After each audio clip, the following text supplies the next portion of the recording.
Hi guys, if you're new here, my name is Sam and I make videos about makeup, chronic illness, and whatever I want. And today is the last day I'm filming for the year, so we're going to do my 2022 favorites. There might be some repeats from last year, and you'll definitely see some stuff from my monthly favorites, but that just shows you how good it actually is. I'm going to start with movies and TV, specifically TV first. The first show is CSI Vegas. I'm sure we're all familiar with CSI. This is a reboot with mostly new characters. There are some previous characters that show up, which is a lot of fun, but the new characters are really great. I'm loving the show. I look forward to new episodes every week. Highly recommend it. Next up was a monthly favorite at some point this year, and it is Devil in Ohio on Netflix. I will read what this is about. May, a teenager with an inverted pentagram carved into her back, shows up at an Ohio hospital. Her case sparks the interest of a hospital psychiatrist, Dr. Suzanne Mathis, who offers to put the girl up in her home while looking for a suitable foster family. It's soon discovered that May escaped a devil-worshipping cult in a rural neighboring county. Authorities have long tried to investigate the cult, but have been blocked by religious freedom issues and a fiercely protective county sheriff. It's not long before May's presence causes upheaval in the Mathis family. This is not only a favorite of the year and was a monthly favorite, this is one of the best TV shows I have ever seen. It's not exactly horror, it's drama with like a bit of a creepy thriller type feel. I think there's like one jump scare in the whole season. So if you like that kind of stuff, I think you'll really, really like it. Like I said, not horror, not super gory or anything. So I cannot recommend it enough. The next show is The White Lotus on HBO Max. White Lotus is a dark comedy drama in an anthology TV series. Obviously, we're in TV. It follows the guests and employees of the fictional White Lotus resort chain.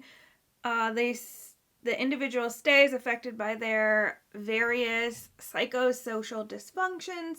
The first season is set in Hawaii and the second season is set in Sicily. The second season just ended and I can't get enough of this show. It's so good. They just got renewed for season 3, which I'm very excited about. Our last TV show before we move to movies is also on Netflix, is Cabinet of Curiosities. Now this is horror, so if you don't like horror, I wouldn't check this out. It's a horror anthology streaming series created by Guillermo del Toro. I watched this as part of my everyday Halloween thing. I will link that if you want to check it out. It features 8 modern horror stories in the traditions of Gothic and I can't pronounce this. Gran Gugnol. I am horrific at pronunciation, I'm sorry. Genres. This was so good. Each episode was fantastic. Even if it wasn't my favorite, it was something that I would highly recommend. So if you like horror, please check that out. Speaking of horror, let's move on to my favorite movies of the year, which are all horror movies. Obviously, all of this will be time-stamped, so if you want to skip to the next section, there'll be a little mark here. First up is Sinister, one of the best movies I have ever seen, top 5 horror movies. A controversial true crime writer finds a box of Super 8 home movies in his new home, revealing that the murder case he's currently researching could be the work of an unknown serial killer whose legacy dates back to the 1960s. So good. You don't need to know any more than that. Amazing. Fantastic. Phenomenal. The next movie is The Descent. A caving expedition goes horribly wrong as the explorers become trapped and ultimately pursued by a strange breed of predators. This movie legitimately made me uncomfortable and freaked me out, and that rarely happens. I understand why it is so popular and has such a cult following because it is a fantastic horror movie. Up next is Gonjiam Haunted Asylum. As I said in my horror movie thing that I watched this year, please watch this and the next one with subtitles. Don't do dubs. The subtitles make the movie so much better. The crew of a horror web series travels to an abandoned asylum for a live broadcast. It soon encounters much more than expected as it moves deeper inside the nightmarish old building. This one was really good. There were a lot of times that I forgot I wasn't just watching like a legitimate like hunt ghosts kind of TV show.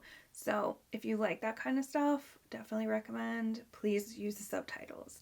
Next one, even more important to use the subtitles, and this is up there with Sinister as one of the best movies I have ever seen, Incantation. 6 years ago, Lee Ronan was cursed after breaking a religious taboo. Now she must protect her daughter from the consequences of her action. I'm not going to tell you anything about this movie, except if you have tryptophobia, you don't like holes and stuff, don't watch this movie. It's fine up until the end, and then that appears quite a few times. So just a warning on that. Next movie is Oculus, Mike Flanagan. Masterpiece.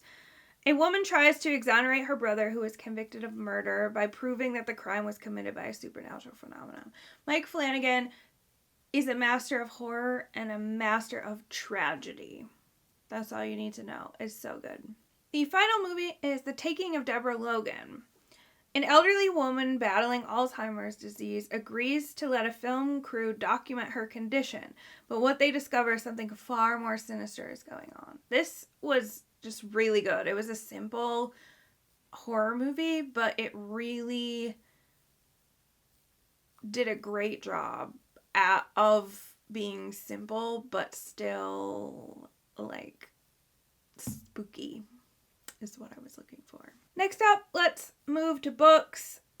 Basically every book I read is like a thriller or a horror book, so just a heads up if you want to skip that as well. The first book is Sharp Objects by Gillian Flynn. Fresh from a brief stay at a psych hospital, reporter Camille Preaker faces a troubling assignment. She must return to her tiny hometown to cover the unsolved murder of a preteen girl and the disappearance of another. For years, Camille has hardly spoken to her neurotic, hypochondriac mother or to the half-sister she barely knows, a beautiful 13-year-old with an eerie grip on the town. Now installed in her old bedroom in her family's Victorian mansion, Camille finds herself identifying with the young victims a bit too strongly. Dogged by her own demons, she must unravel the psychological puzzle of her own past if she wants to get the story and survive this homecoming.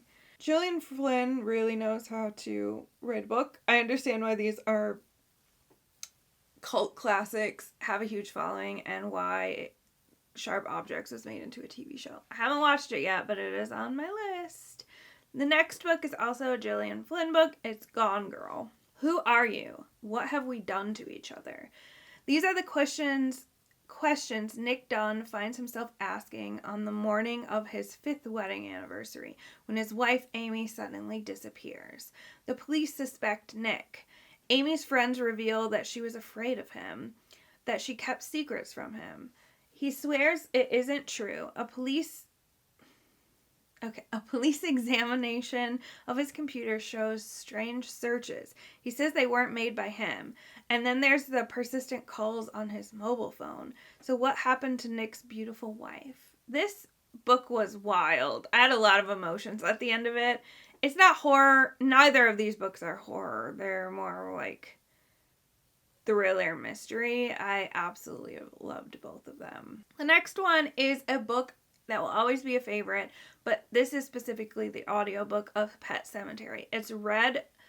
The book is by Stephen King and it's read by Michael C. Hall, and having Michael C. Hall read it just takes it to a next level. So here is the synopsis of this book. Set in a small town in Maine to which a young doctor, Lewis Creed, and his family have moved from Chicago. Pet Sematary begins with a visit to a graveyard where generations of children have buried their beloved pets. But behind the pet cemetery, there's another burial ground, one that lures people to it with seductive promises and ungodly temptations. As the story unfolds, so does a nightmare of the supernatural, one so relentless you won't want, at moments, to continue reading, but will be unable to stop. You do it because it gets hold of you, says the nice old man with the secret. You make up reasons. They seem like good reasons. But mostly you do it because once you've been up there, it's your place and you belong to it. Up in the pet cemetery and beyond. I'm sure we're all familiar with Pet Sematary, but I highly recommend listening to the audiobook if you haven't. It's so good. The next one is also a Stephen King book, Salem's Lot. This is the first time that I have read this, and I love it. Thousands of miles away from the small township of Salem's Lot, two terrified people, a man and a boy, still share the secret of those clapboard houses and tree-lined streets. They must return to Salem's Lot for a final confrontation with the unspeakable evil that lives on in the town. I think they're remaking this into a movie or a TV show, and I hope they don't ruin it because the book is just that good. Up next is Home Before Dark by Riley Sager. What was it like living in that house? Maggie Holt is used to such questions. 25 years ago, she and her parents, Ewan and Jess, is it Ewan? Ewan? Sure. Moved into Bainbury Hall, a rambling Victorian estate in the Vermont woods. They spent 3 weeks there before fleeing in the dead of night, an ordeal Ewan later recounts in a nonfiction book called House of Horrors. His tale of ghostly happenings and encounters with malevolent spirits become a worldwide phenomenon, rivaling the Amityville horror in popularity and skepticism. Today, Maggie is a restorer of old homes and too young to remember any of the events mentioned in her father's book, but she also doesn't believe a word of it. Ghosts, after all, don't exist. When Maggie inherits Bainbury Hall after her father's death, she returns to renovate the place to prepare it for sale. But her homecoming is anything but warm. People from the past, chronicled in House of Horrors, lurk in the shadows. And locals aren't thrilled that their small town has been made infamous thanks to Maggie's father. Even more unnerving is Bainbury Hall itself, a place filled with relics from another era that hint at a history of dark deeds. As Maggie experiences strange occurrences straight out of her father's book, she starts to believe that what he wrote was more fact than fiction. This is, of course, a horror book, and it's the first Riley Sager book I ever read, and I very much enjoyed it. This next one is another Riley Sager book that is my favorite of his writing, and it's The Last Time I Lied. 15 years ago, summer camper Emma Davis watched sleepily as her 3 cabin mates snuck out of their cabin in the dead of night. The last she, and anyone, saw of them was Vivian closing the cabin door behind her, hushing Emma with a finger pressed to her lips. Now a rising star in the NYC art scene, Emma turns her past into paintings. They catch the attention of Francesca Harris White, the socialite and wealthy owner of the very same Camp Nightingale. And when Francesca implores Emma to return to the camp as a painting counselor, Emma sees an opportunity to find closure and move on. Yes, it is immediately clear that all is not right at Camp Nightingale. Already haunted by surfacing memories, Emma is suddenly plagued by a security camera pointing directly at her cabin, mounting mistrust from Francesca. That's a tongue twister. And most disturbing of all, cryptic clues Vivian apparently left behind about the camp's twisted origins. And as history begins to repeat itself and 3 girls go missing again, Emma must face threats from both man and nature in order to uncover all the buried secrets, including what really happened all those years ago. That, like I said, that one is my favorite of his, and it's just a fantastic book. Next book is The Broken Girls by Simone St. James. What did I just do? I had a Simone St. James book in my favorites last year, I think. The Sundown Motel. I think that's the name of it. I love her books. I read 2 this year. So the first is The Broken Girls, Vermont, 1950. There's a place for the girls whom no one wants, the troublemakers, the illegitimate, the too smart for their own good. It's called Idlewild Hall, and in the small town where it's located, there are rumors that the boarding school is haunted. 4 roommates bond over their whispered fears, their budding friendship budding friendship blossoming until one of them mysteriously disappears. Vermont, 2014. As much as she's tried, journalist Fiona Sheridan cannot stop revisiting the events surrounding her older sister's death. 20 years ago, her body was found lying in the overgrown fields near the ruins of Idlewood Hall. And though her sister's boyfriend was tried and convicted of murder, Fiona can't shake the suspicion that something was never right about the case. When Fiona discovers that Idlewild Hall is being restored by an anonymous benefactor, she decides to write a story about it. But a shocking discovery during the renovations will link the loss of her sister to secrets that were meant to stay hidden in the past, in a voice that won't be silenced. I really enjoyed that book as much as the first one I read by her, but I think I like this next one a little bit more. It just came out, I believe, the Book of Cold Cases. In 1977, Clear Lake, Oregon was shaken by the Lady Killer murders. 2 men, seemingly randomly, were murdered with the same gun, with strange notes left behind. Beth Greer was the perfect suspect, a rich, eccentric, 23-year-old woman, seen fleeing one of the crimes. But she was acquitted, she retreated to the isolation of her mansion. Oregon, 2017. Shay Collins is a receptionist, but by night, she runs a true crime website, the Book of Cold Cases. A passion fueled by the attempted abduction she escaped as a child.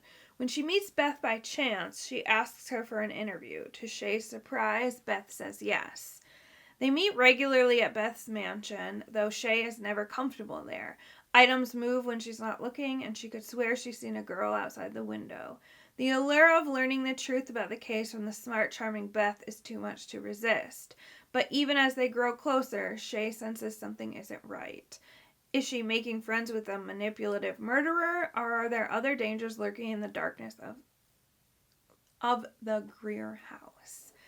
I actually have 10% left in that book, so I haven't quite finished it. I don't know how it ends, but I'm loving it so far. Simone St. James is just a really good mystery writer. Those aren't horror books either. Well, maybe a little. They're not scary, I should say. A supernatural thriller, supernatural mystery, I suppose. The next couple of books, I didn't write the authors down, so I'm going to put them on the screen. First is Chasing the Boogeyman. This is a fiction written like true crime, so if you like true crime, you'll love this. In the summer of 1988, the mutilated bodies of several missing girls began to turn up in a small Maryland town. The grisly evidence leads people to the terrifying assumption that a serial killer is on the loose in the quiet suburb. But soon a rumor begins to spread that the evil stalking local teens is not entirely human. Law enforcement, as well as members of the FBI, are certain that the killer is a living, breathing madman. And he's playing games with them. For a once peaceful community trapped in the depths of paranoia and suspicion, it feels like a nightmare that will never end. Recent college graduate Richard Kismar, returns to his hometown just as a curfew is enacted and a neighborhood watch is formed. In the midst of preparing for his wedding and embarking on a writing career, he soon finds himself thrust into a real-life horror story. Inspired by the terrifying events, Richard writes a personal account of the serial killer's reign of terror, unaware that these events will continue to haunt him for years to come. The final 2 books are a series. The first is Clown in a Cornfield. I'll put the author on the screen because I forgot to write it down. Quinn, I think these are young adult books, by the way, but very enjoyable anyway, and they are horror-ish. Quinn Maybrook just wants to make it until graduation. She might not make it until morning. Quinn and her father moved to tiny, boring Kettle Springs to find a fresh start. But ever since the Bay Pen corn syrup factory shut down, Kettle Springs has cracked in half. On one side are the adults who are desperate to make Kettle Springs great again, and on the other are the kids who want to have fun, make prank videos, and get out of Kettle Springs as quick as they can. Kettle Springs is caught in a battle between old and new, tradition and progress.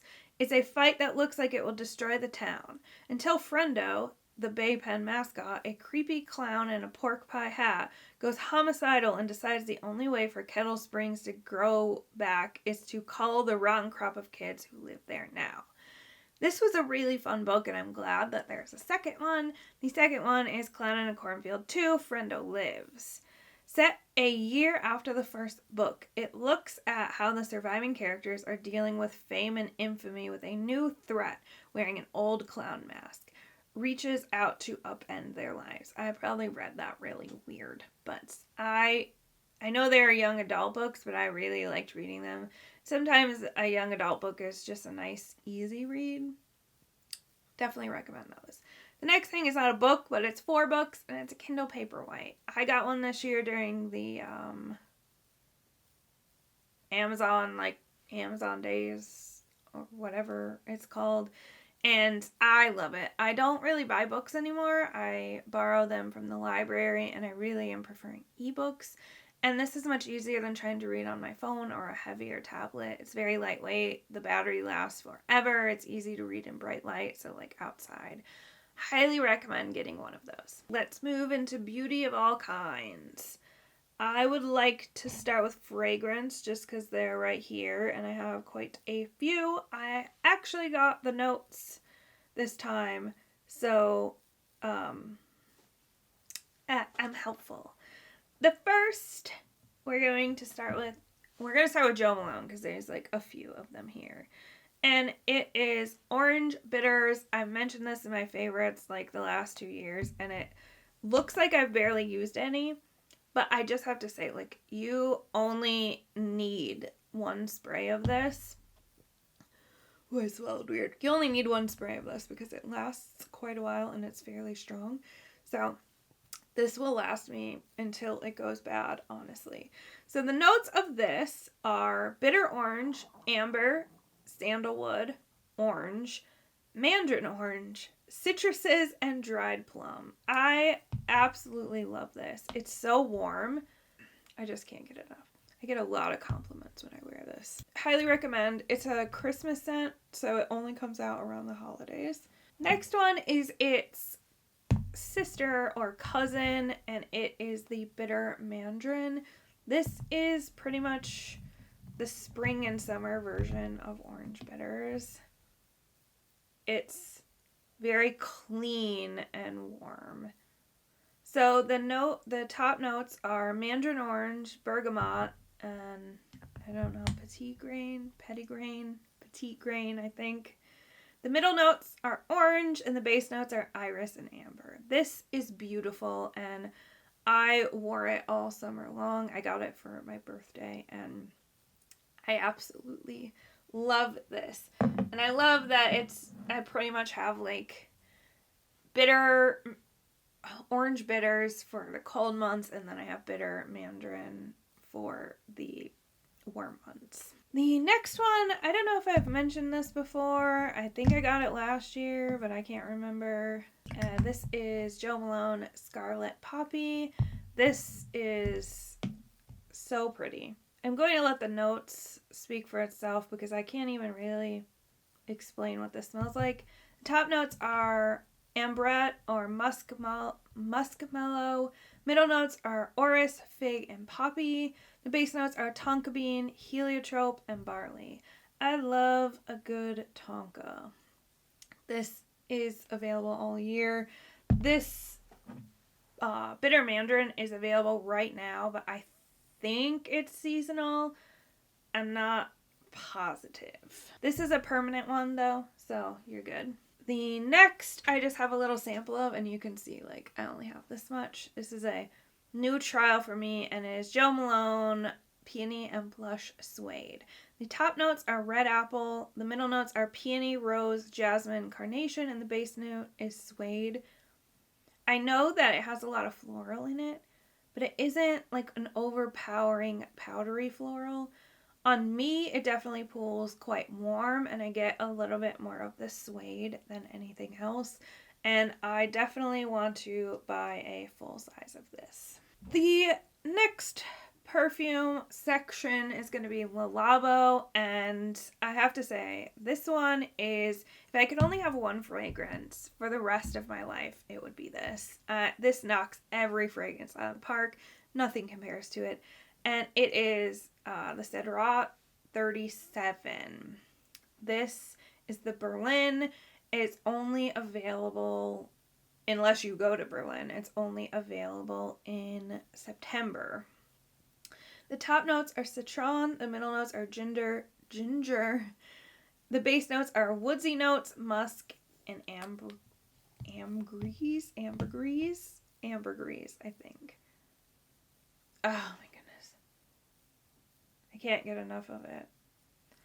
I don't think it's quite warm enough for me to wear in the winter, but that's probably not going to stop me. I got to try it out. I have a lot of winter scents though, so we'll see. This just smells like just sexy Fruit Loops. I am obsessed. The next one, I just got a little sample, is Santal 33. This is a very polarizing scent. Some people love it, some people hate it. There's no middle ground. The people who hate it says it smells like pickles, like dill pickles. So the notes are sandalwood, leather, papyrus, Virginia cedar, violet, cardamom, iris, and amber. And this is one of the most unique scents that I have ever smelled, and I love it in the cooler months. The next one is Rose 31. This is a very warm unisex rose scent. I don't generally love too much rose, but this one I'm a big fan of. The top notes are rose and cumin. The middle notes are rose, vetiver, and cedar. The base notes are musk, guaiac wood, I don't know, arga wood or oud, labdanum, and olibanum. There's a lot of things I can't pronounce. I have to say that's like my favorite rose scent. I'm definitely finding I like white florals, but I'm also finding if rose is done right, I'm a big fan. Next, we're going to move into 2 Lush fragrances. I got Lord of Misrule as a body spray because their perfumes are quite expensive. So if it comes in a body spray, I'll get the body spray because I think it works as well, but it is a fraction of the price. Lord of Misrule in general, also like the body wash and soap and stuff. The scents are patchouli, vanilla, and black pepper, and I don't even like patchouli, but there's something about this that is great. I'm wearing it right now. And on my clothes, you definitely get more of the black pepper until it dries down, and then it's very, very patchouli-y. But I love this, especially in the fall. I am a massive fan. And the last fragrance, also from Lush, is Turmeric Latte. This smells like something from my childhood, and I can't quite put my finger on what it is. The notes are tonka bean, vanilla, turmeric, and benzoin. It smells like Christmas. It smells like winter, but there's just something about it. I don't know if I had a relative who had like a candle that smelled like this. I don't know, but it's very nostalgic for me. Okay, now that we're through that, I'm going to do a couple body care items in beauty. The first is Lush body wash, lotion, body conditioner. I talked about it in my gift guide. I really like their stuff, and I know it's pricey and it's not necessary, but my body skin really enjoys the extra moisture I get from their products, so they are definitely a favorite. Mighty Patches, I talked about those in I think a gift guide. I think I talked about them in a favorites as well. They really clear up a breakout super fast. I don't know if the other pimple patches work as well as that, but I highly recommend Mighty Patch. They're going to regularly be in my arsenal of skincare. And speaking of skincare, the Tatcha Silk Peony. I don't know if this was in my favorites, but let me just say, you can't quite tell, but I have very light concealer, and like the dark circles under my eyes are vanishing. I don't even know what it is. I bought this eye cream just for hydration because my under eyes were fairly dry. Now they're the most moisturized they've ever been. I do have deep set eyes, so I'm always going to have creasing. That isn't what I'm worried about. It was just I had very dark circles and it was very dry no matter what I did. This is a miracle product. Now let's get into makeup. Let's start with the Melt Cream blushes. This was also in my gift guide. I had never used cream blushes before, and my friend suggested that I start with Melt because they're very beginner friendly. And look at how beautifully that just blends out. I know it's kind of like washed out here. They're so great. They're beautiful. They blend really well. They have great lasting power. And I can't recommend them enough. The next thing is another Melt product, and it is the Sex Foil Highlight. This was gifted to me by my lovely friend Meg. Oh boy. This was way more than I wanted, but it had a little dry, crusty bit. The same friend who recommended the cream blushes gifted this to me. Like, there's a chunky bit, but look at how shiny this is. It does blend out really nicely as well. If I don't use like a crap ton of product, it works very well on my skin tone. That was just way too much. I think unless it goes bad, this will probably last me the rest of my life, but it's one of my favorite highlighters. Up next is, what do I want to do? Let's do these products. Pat McGrath lip gloss. I know this was in last year's favorite. I now have 4. Absolute favorite. Never going to not be a favorite. Now, what I'm wearing today is a new favorite, and it is the Maybelline Lifter Gloss. This is fantastic. I would say it's very comparable to the Pat McGrath. This shade that I got in Silk is more opaque than any of the other glosses I have. And adding to gloss, because gloss is popular right now, the Victoria Beckham Posh Gloss. I have it in the shade Bikini, and I was wearing it in my last video. Beautiful color. I would get more of those. I will get more of the Lifter Gloss. I'm just a gloss gal. Next up is the Auric Glow Lust. I finally ran out of the Charlotte Tilbury Hollywood Flawless filter, and I wanted to try this because it's an indie brand. I really like Samantha Ravindal, and this just looked beautiful. And I'm wearing it today, and let me say, this looks way better than Charlotte Tilbury ever did. The finish when I put it on is just better. I just look so radiant. I don't even look highlighted. I just look very glowy.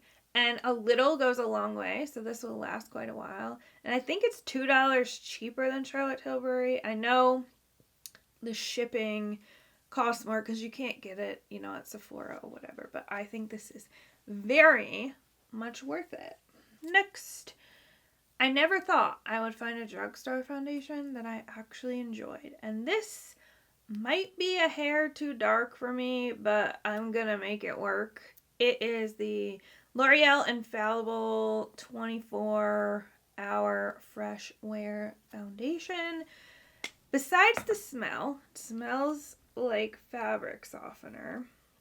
I think this is more of my summer shade. I might hunt for a winter shade at some point, but on camera you can't tell. You can see that this is... It's not horribly dark, but it is a bit too dark for me. I love the finish of this. It's very similar. It's not the same, but it's very similar to my Holy Grail foundation, which is the Estee Lauder Double Wear. This is unspoken favorite. It's what I'm wearing today. This is literally the best foundation to ever exist. I would say the finish is quite similar, and the wear time is quite similar. So if you want something like that, but I think this is $15. It's really great. If you can get past the smell and fragrance doesn't irritate you. Speaking of foundations, I have the Rare Beauty Foundation and the Rare Beauty Concealer. I'm wearing the concealer under my eyes today. I'm not wearing the foundation. Like I said, I'm wearing the other one. I love this. It is a really great formula. I like that it's not too expensive. I think they're a good like mid-range price in between, you know, the Estee Lauder and like the L'Oreal. And I think Rare Beauty products in general are just really nice. I love the mascara. I love the lip products I just got. I'm wearing the mascara right now. I don't know why I didn't put that in my favorites. I guess I forgot. So add that. That's great. Let's do a couple more eyeshadow palettes. Basically, everything I own that I didn't declutter in my makeup declutter is a favorite. There's one lipstick over there that I forgot. This is a new favorite. Anyway, let's start with the NARS Summer Solstice, but just NARS eyeshadow in general. This is one of my favorite everyday palettes right now. It's so easy to just grab one or two shades and be out the door, but the quality of their eyeshadow is so good.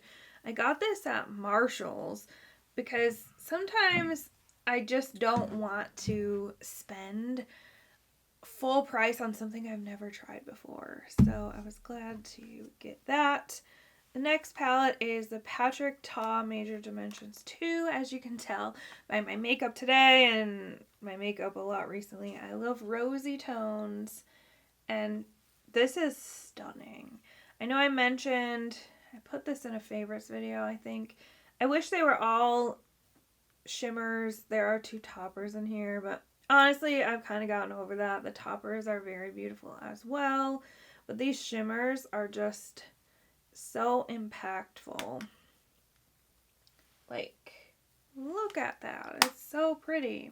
The next is a Lunar Beauty Nude Prism. This is not going to surprise you because we got like a color story repeat here. I do like that it has some nudes and it's not just all pinks, but let's be real. I love the pinks a lot. And Lunar Beauty is one of my favorite formulas. I for sure want to do these little ones. These are in my gift ideas too. These are the Pat McGrath Celestial Nirvana Quints. This is Bronze Bliss.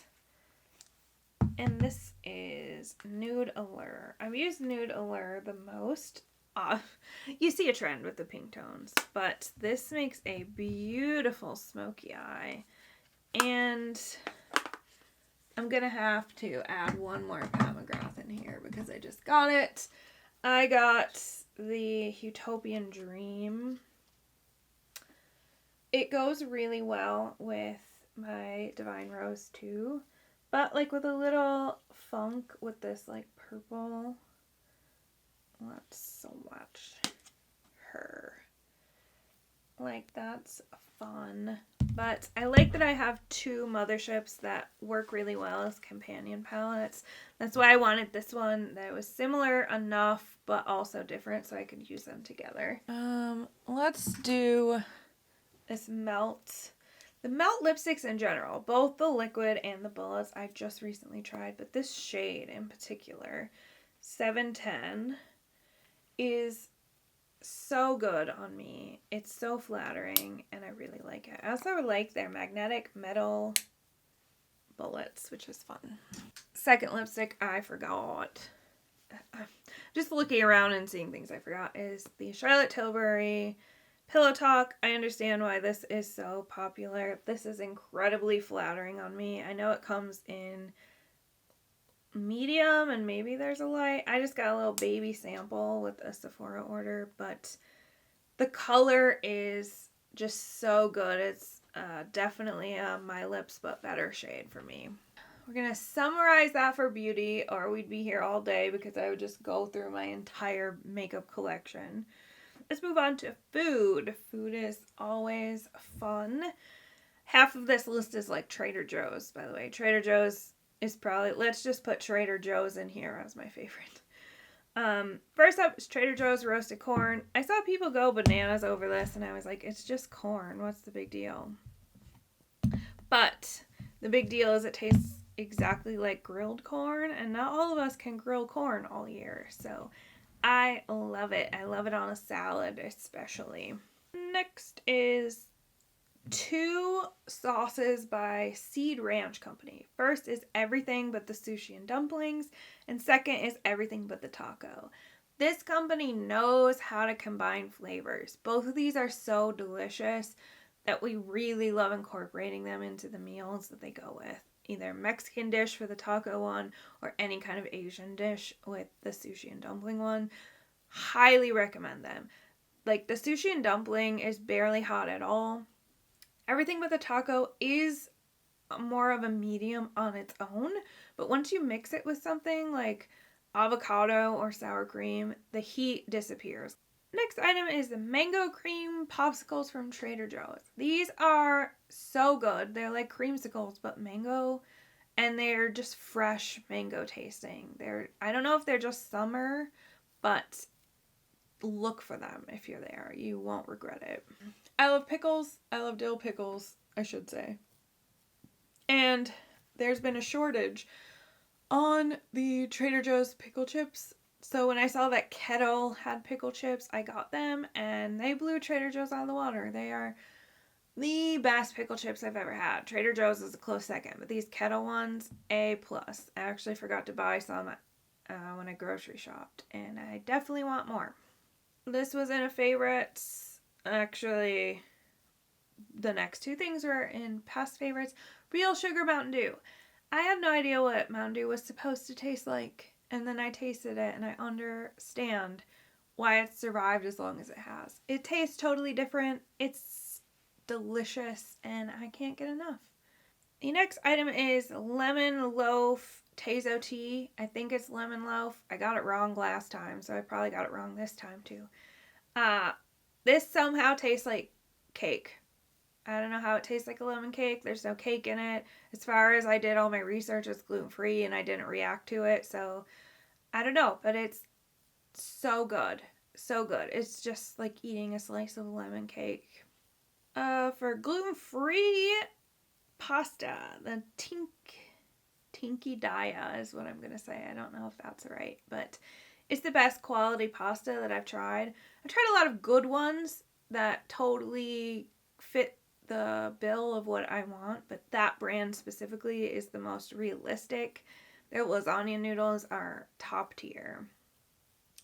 My last food item is brown sugar bubble tea. I have been consuming that all year. I had it for the first time in maybe like February or the beginning of March, and then I saw Costco and Sam's Club were selling like boxes to like make it at home, and so I have a couple boxes and I make it at home and it's very tasty. I also got a brown sugar oat milk creamer from Trader Joe's and that is very tasty too. On to my last section. It's just miscellaneous items that I have really enjoyed. I mentioned this in chronic illness gift ideas, my massive gift idea list, and that is the Levoit humidifier. This thing uses so much less water and puts out a lot more humidity than any other humidifier I have ever used. It has really helped my sinuses and like my dry throat and stuff so far this winter. It is helping my skin as long as I moisturize really well. Look at that glow, man. Oh boy. So my skin is slowly calming down with the help of the humidifier. Next is the Samsung Galaxy Watch. Honestly, any smartwatch would probably be great, but I got this for my birthday and I wanted it for the intention of reminders for things like medications and, feeding Mango and all of that kind of stuff. I also like being able to see my calendar with the reminders of upcoming appointments. I like being able to set a timer right on my wrist, even if I'm not near my phone. I like the most being able to monitor my heart rate, so I make sure that it stays within a healthy range for me. So, it's overall been great. Another perk that I didn't really think I would use very much, but I have used quite a bit, is the phone, like the speakerphone. There have been times where I'm doing something and I don't go get my phone and I can just answer it on the watch, and it has been very helpful. And I can't imagine life without a smartwatch. It's not a necessity. I know it's a luxury, but I have found a lot of beneficial uses. Up next are vinyls in general. My brother gifted me a vinyl player and my first 2 vinyls for like a late Christmas gift in January, and I have just fallen in love with it. I've bought a little more than a few records this year. I just love the sound. It's warm, it's comforting, it gives you a nice way to disconnect, and I think if you're into music, you should give it a try. This is kind of a weird one. Taylor Swift. I rediscovered my love for Taylor Swift, and I just can't get enough. I love the new Midnight's album, but I have to say, like, my favorite album right now is Reputation. And she's just fun, a fun pop artist. I don't consider myself a Swiftie. Not that Swifties are bad, but I'm just not that into Taylor Swift. I just really enjoy her music, and I've been enjoying it a lot this year. Procreate is an Apple app. I got it to start doing digital art, and I've very much been enjoying doing so. It's so much easier than like physical art. While I love physical art, it's a lot to clean up. It's a little more time consuming, and I'm limited on energy. I can just stop when I want to stop and pick back up where I left off, and it's just very convenient. And my last favorite for the year is going fully gluten-free. I had mentioned at the beginning of the year, I think on Instagram, that my intention and goal was to eventually go fully gluten-free, and I knew it was going to be difficult. Well, I was kind of forced into it because I was getting more and more sick with every exposure to gluten or even some cross-contamination. I do okay with mild cross-contamination, like I can share a toaster and not get sick, but I ate Cheerios, for example, and there was clearly an issue with the manufacturing of the oats, and I got incredibly sick. I tried small doses of gluten, like eating a McDonald's fry, which is powdered in flour, and that made me quite sick. So I was forced into going fully gluten-free, but I had to say the benefits of doing so have been nice. Less inflammation, less bloating, just less body pain. I still have fibromyalgia, but it seemed to have gotten worse over the years, and I think that while I thought the illness contributed to my gluten intolerance, I actually had it all along, and just being sick and not eating gluten because I couldn't really eat much just sort of gave my body that chance to heal, and it was unable to just reintroduce it all. So here I am, fully gluten-free. Never thought that would happen, but I'm better off for it. And with that is all I have for you. Thank you so much for watching. If you like this video, please give it a thumbs up and consider subscribing if you haven't already. I mentioned at the beginning of the video, this is my last video for the year.